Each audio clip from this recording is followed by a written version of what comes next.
पिछले 2 दिन में मुख्यमंत्री योगी आदित्यनाथ के 2 ऐसे बयान सामने आते हैं कि जिसके बाद हड़कंप मच जाता है, सियासी घमासान मच जाता है। किस तरह की राजनीति होती है उस पर बताएंगे, लेकिन आज के बयान की अगर बात करें कि बटेंगे तो फिर कटेंगे, योगी का संदेश नहीं बटने देंगे देश। आगरा में आज मुख्यमंत्री योगी आदित्यनाथ थे और वहां पर यह हुंकार भरते हुए मुख्यमंत्री योगी आदित्यनाथ नजर आते हैं। सनातनियों को दे रहे हैं एकजुट रहने का संदेश जो है। उन्होंने कहा कि एकजुट रहना होगा। बांग्लादेश के हालात को उदाहरण बताया। उन्होंने कहा कि देखिए बांग्लादेश में किस तरह के हालात हो रहे हैं। वो डरा रहे हैं कि आज त्योहार का मौका है, आज वो व्रत तो कर रहे हैं, आज वो व्रत तो रख रहे हैं, लेकिन वो अपने इष्ट देवों, अपने आराध्यों, अपने मंदिरों में नहीं जा सकते हैं क्योंकि वो तो जलाए जा रहे हैं, उन पर अटैक किया जा रहा है। मुख्यमंत्री योगी ने विपक्ष पर भी इसके जरिए निशाना साधा। जिस तरह से चुप है उसकी चुप्पी पर निशाना साधा। सनातन को जाति में बांटने की कोशिश हो रही है, यह भी मुख्यमंत्री योगी आदित्यनाथ ने कहा। और उन्होंने कहा कि अगर इस तरह से बांटा जाएगा, बटेंगे तो कटेंगे, एक रहेंगे तो नेक रहेंगे, सुरक्षित रहेंगे, ये मुख्यमंत्री योगी आदित्यनाथ ने बयान दिया। लेकिन इसके बाद जैसे एक राजनीतिक भूकंप जो है वो आ जाता है। वहां वो कह रहे हैं कि बंटने नहीं देंगे, तो वहीं दूसरी तरफ जो हमारे राजनीतिज्ञ है वो बांटने की बात करने लगते हैं। क्यों हम ऐसा कह रहे हैं वो बताएंगे, लेकिन पहले आपको सुनवाते हैं कि इसके अलावा और क्या बड़ी बातें मुख्यमंत्री योगी आदित्यनाथ ने कही। राष्ट्र से बढ़कर के कुछ नहीं हो सकता, कुछ नहीं हो सकता। और राष्ट्र तब सशक्त होगा जब हम एक रहेंगे, नेक रहेंगे, तभी नेक रहेंगे। बटेंगे तो कटेंगे। आप देख रहे हैं ना, बांग्लादेश में देख रहे हो ना, तो वो गलतियां यहां नहीं होनी चाहिए। बटेंगे तो कटेंगे, एक रहेंगे तो नेक रहेंगे, सुरक्षित रहेंगे और समृद्धि की पराकाष्ठा को पहुंचेंगे। तो सनातन के पिच और योगी का फ्री हिट।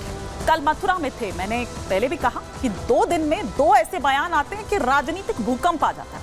कल मथुरा में थे मुख्यमंत्री योगी आदित्यनाथ। मुख्यमंत्री योगी ने एक मंच से 3 निशाने जो हैं वो साधे। बांग्लादेश के हिंदुओं पर उनकी स्थिति की उन पर चिंता जताई। विपक्ष की हिंदू विरोधी सोच पर भी प्रहार किया। उन्होंने कहा कि भारत का एक ही धर्म है और वो है सनातन धर्म।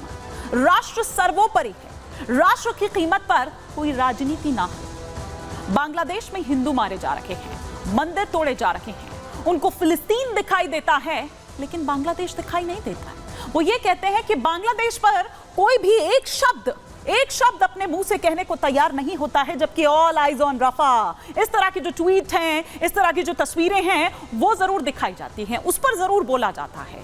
लेकिन बांग्लादेश के हिंदुओं पर उनकी क्या स्थिति है और कहां 27% से 8% अगर ये स्थिति हो गई है तो ये क्यों है, इस पर कोई बात नहीं करता है। आइए आपको सुनवाते हैं इसके अलावा और क्या कुछ कहा। इन सब के मुंह बंद है बांग्लादेश की घटना पर, कोई बोलना नहीं चाहता क्योंकि उन्हें भय है अगर वो बोलेंगे तो उनके वोट बैंक खिसकते हुए दिखाई देंगे।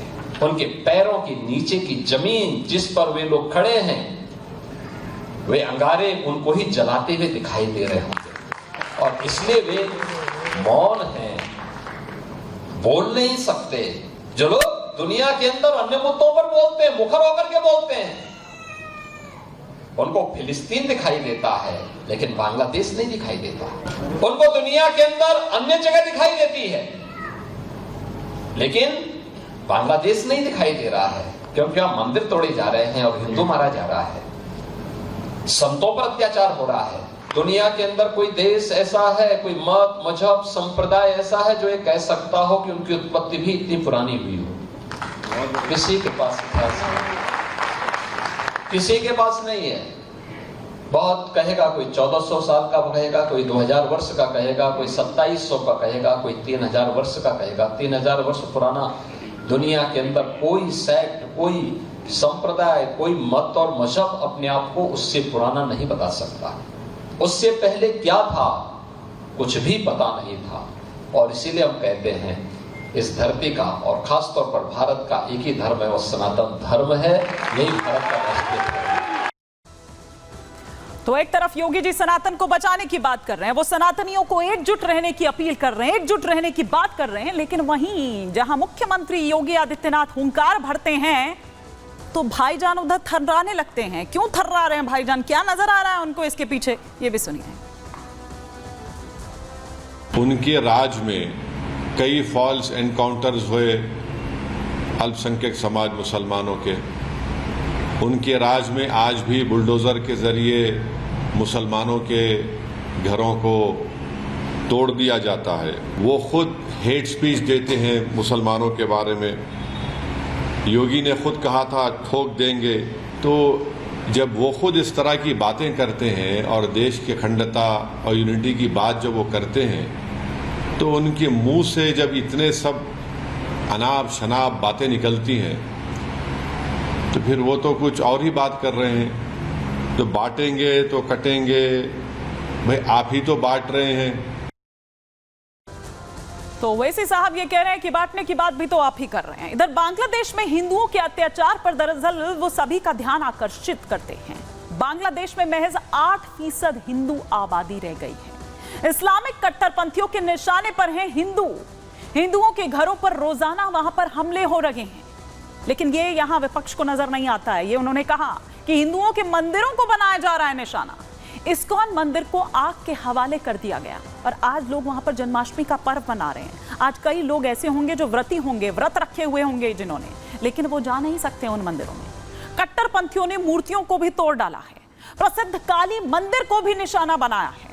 बांग्लादेश के 97 इलाकों में हिंदुओं पर हमला, हसीना कैबिनेट के हिंदू सांसदों की हत्या की, हिंदू प्रोफेसर की हथौड़े से हत्या की गई। आप ये देखिए, और जबरदस्ती उनको देखिए, आपकी नौकरी पर भी किस तरह से डाका डाला जाता है। इधर बांग्लादेशी लोक गायक राहुल आनंद के घर पर भी हमला बोला जाता है। तो हिंदुओं पर यह हमला हो रहा है, लेकिन विपक्ष इधर चुप्पी साधे बैठा हुआ है। ये उन्होंने कहा कि राहुल गांधी चुप है। वो वैसे हर मुद्दे पर बोलेंगे, लेकिन इस मुद्दे पर नहीं बोलेंगे। उनको गाजा दिखाई देगा, लेकिन उनको बांग्लादेश दिखाई नहीं देगा। अखिलेश यादव की बात करें तो वो चुप है। ममता बनर्जी की बात अगर करें तो वो चुप्पी साधे हुए हैं। लालू प्रसाद यादव वो भी चुप्पी साधे हुए हैं। अरविंद केजरीवाल वो तो बेचारे वैसे ही जेल में है, तो वो तो चुप्पी साधे हुए हैं। उनकी तरफ से कुछ नहीं आता है, उनकी पार्टी की तरफ से कुछ नहीं आता है। लेकिन राहुल गांधी और अखिलेश यादव की अगर बात करें, देखिए जैसे ही ये बयान सामने आता है तो उसके तुरंत बाद ही अखिलेश यादव तो बांटने की बात करने लगते हैं, वो जातीय जनगणना की बात करने लगते हैं। क्या कह रहे थे अखिलेश यादव और राहुल गांधी, सुनिए।